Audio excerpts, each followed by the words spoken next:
আসসালামু আলাইকুম, hello viewers, সবাইকে স্বাগতম।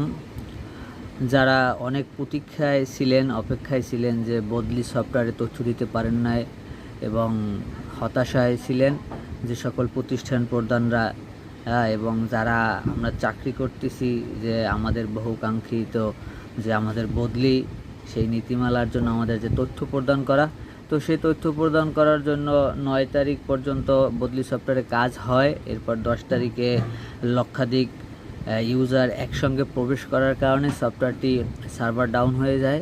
এরপরে মাওসি একটি চিঠি দেয় টেলিটককে, যেহেতু এই সফটওয়্যারটি টেলিটক বাংলাদেশ লিমিটেড এটার ব্যবস্থাপনা করতেছে এবং তারাই এই সফটওয়্যারটি বানিয়েছে, তাদের মাধ্যমে চলতেছে।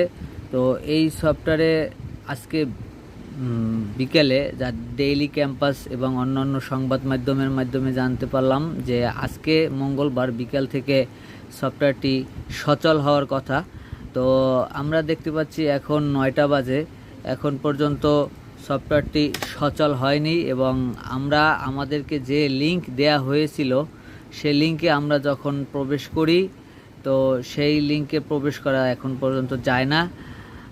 কোনো কোনো জায়গা থেকে কেউ প্রবেশ করতে পারে, আবার কেউ পারে না। তো আমরা সবাই চাইতেছি যে যাতে প্রথম দিকে যেভাবে তথ্য ইনপুট করতে পারছে এবং যে সকল প্রতিষ্ঠান